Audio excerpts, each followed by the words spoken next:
Welcome to the John Clarence Gomez Show, Kluane. Thank you. Thanks for having me.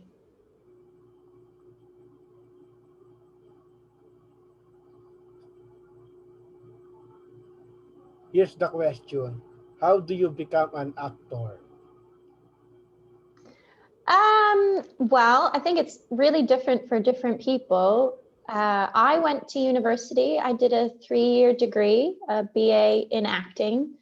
Um, and so that was my path. I started in amateur dramatics when I was a child, and I really enjoyed performing on stage from a really young age. I did singing and dancing lessons, and then I pursued it as a degree. So that's how I did it. I think, people are different. Some people work professionally from a really young age, and they kind of learn the craft as they grow up, as they work. And some people, I know in America, it's a lot more like people tend to go to class or work in a studio with a acting coach, and then they approach it that way. So I think it's different for everyone, but for me, I did a degree at LaSalle College of the Arts in Singapore, and then I came into the industry professionally. Is it easy to become an actor? It is easy. I wouldn't say it's easy. I think well, the training is difficult. It's very intensive when you train to be an actor, especially at a drama school. And then I think the industry itself can be quite intense because obviously we audition for our job, all the time. We're constantly auditioning for things and facing rejections and trying to do our job regularly. And sometimes that can be really stressful and can make you doubt yourself and doubt your skills. So yeah, I think sticking to being an actor can be pretty difficult. It's a lot of fun when you get to do it, and I love doing what I do. So I can't say it's hard when I'm actually acting, but sometimes trying to act, trying to get jobs can be the challenging part. What is voiceover? Because you are an voiceover actor. Yeah. So I'm relatively new to voiceover work, but voiceover work is basically just providing a voice for use in a professional piece of audio work. So it can be, sometimes you watch cartoons and the voices of those cartoons, that would be voiceover people. Sometimes if you're watching a commercial on television and there's a voice, someone speaking, that's voiceover. So TV, radio commercials, corporate animation or narration. Audiobooks is another huge industry where you're hearing voiceover. So that's quite a new popular industry. And also in video games, obviously, there's a huge amount of voiceover work. Do you appear in TV, movies, and TV commercials? Yeah, I mean, I have been really lucky in my career to do all of those things. I did quite a lot of TV appearances in Singapore, which I was really lucky to do. I still get a chance to work occasionally in television here. I'm mostly a stage actor. I get commercial auditions sometimes, and I've managed to get a few of them. I think it's quite a skill in itself, working in commercials. And I have worked on a few movies, but mostly in the background. I was lucky enough to grow up in New Zealand, where they filmed Lord of the Rings. So probably the biggest film I've been in was one of the Lord of the Rings films. What is your experience working as an actor in Asia? Well, I was hugely lucky when I was working in Asia. I came from a well-reputed drama school where a lot of people in the industry had seen my work prior to me graduating. And in fact, I knew many of the people in the industry before I left school. So I got a great chance as a new grad to work on a huge range of projects. So TV and also stage and also corporate, gigs and videos. And yeah, so I was hugely lucky, and I loved working in Asia. I think it was a great place to come out of drama school, because I know it can be really hard for some graduates coming out of drama school, not having the experience. But I was so lucky, and I loved the community, and the work was exciting and interesting to me. And also got to make and produce my own kind of shows as well, which was exciting. I saw you on YouTube. Do you know Pangdemonium? Because I saw you on YouTube. You are performing in Pangdemonium Spring Yeah, Awakening in Singapore with Nathan Hartono, that's correct. Julia Abueva, Yeah, that's correct. Rachel Marley, Yeah, and Rebecca Spikerman, and also Eden Ang. yeah, Do you remember that?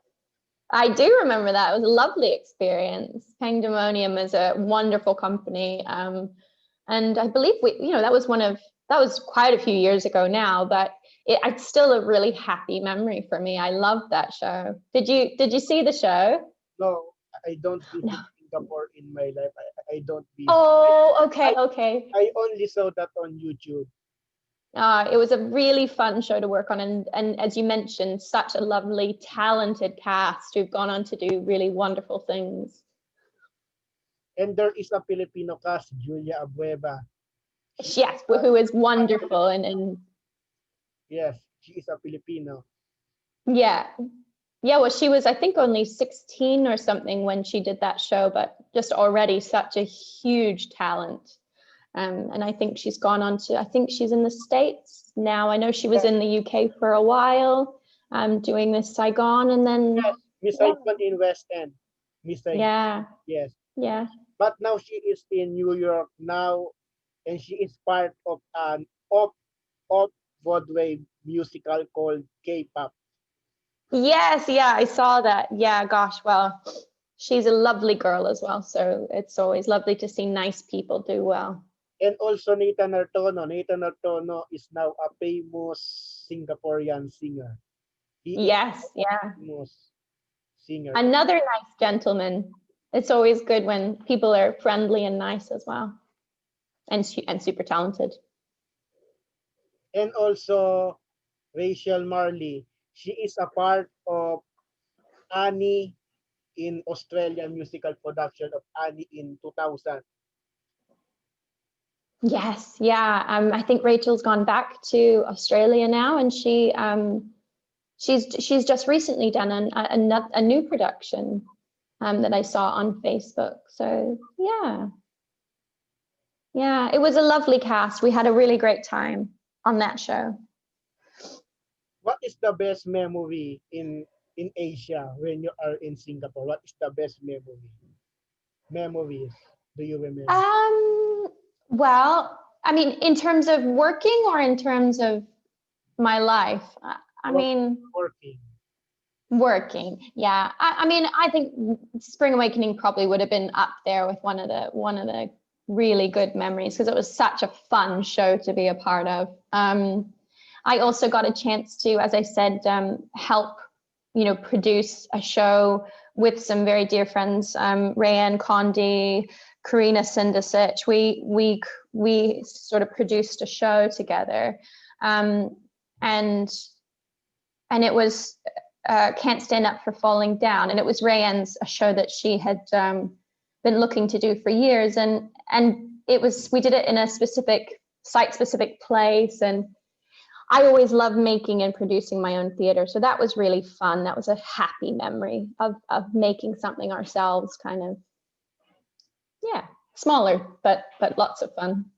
I also did 881, which was a big musical, and Fried Rice Paradise. So those were really good fun, because they were big musicals, really lavish sets and costumes, and really great response from audiences. Both of those were really fun.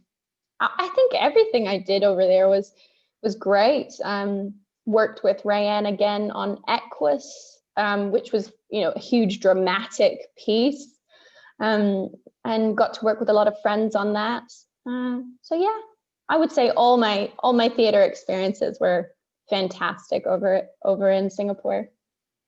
Do you appear in many or some West End musical in I London? have not been lucky enough to perform on the West End yet. I'm still auditioning. I've had some luck with auditions recently, so fingers crossed that'll change in the future. But no, I haven't been lucky enough to perform on the West End yet. What is the difference of working as an actor in UK and Asia? Um, well, I would say one of the big differences is there's just a larger pool of actors in the UK. So it's a smaller pool of actors in Singapore, and there's probably a bit less work, but then there's more work in the UK and there's way more actors. So yeah, it's challenging to be here as an unknown actor, certainly coming from Singapore. I had to work really hard to make my way into the industry.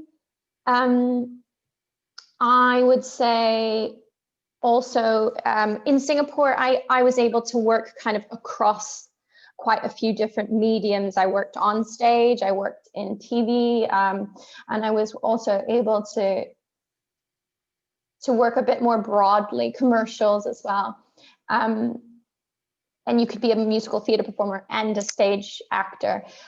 Whereas here, I think people do tend to work sort of in one area. So they might be more of a musical theater performer. They might be more of a stage actor. They might be more of a TV or film actor. And maybe there's a bit less crossover. There is obviously still crossover. But certainly when I arrived, people said, oh, you need to kind of decide what your focus is and really push for that. Because I guess also agents tend to represent a large amount of musical theater actors or a large amount of TV and film actors. I think with celebrities getting involved, that certainly changes it a bit, because they certainly can work across the board. They can work on stage or on TV or wherever. But yeah, I guess those would be two differences I've kind of noticed. When it comes to working, what is the best place will you choose? UK, UK or Singapore? UK or Singapore? What is the best place will you choose? Oh, I don't think I can choose the best place. I had great experiences in Singapore, but obviously I'm here now, and I do love being here. And for me, it's a big goal to work on the West End. So for me at the moment, this is the place to be. I want to be here, and I love all the theater that's being made here. There's such a huge range and variety. But I'd go back to Singapore in a heartbeat to work. I loved working there. It was just also, life changes. My husband's job brought us here. And I have to say, I do love working here. I think the industry is fantastic. We have no time, and this is the last question. Before we end, Okay. what is your advice to many people who want to become an actor? Can you give them some tips? I think my biggest tip would be work hard, be nice, be early, be nice to work with, be nice to everyone on set or in the theater. Be a person that people want to work with again, because sure, you can get the first job, but if you're not someone that people want to work with again, you can't make a career out of that. You've got to, always be nice, work hard, show up, be the first person there, help out if you can, because it really does matter in this industry. There are too many actors. There are a lot of us out there. So if you can be the one that's talented, but also a decent person to work with, I think you'll probably work more. Bye. Thank you Bye. for Thank you, thank you John. for I guesting really my enjoyed our podcast, talk. everyone. Bye. Bye.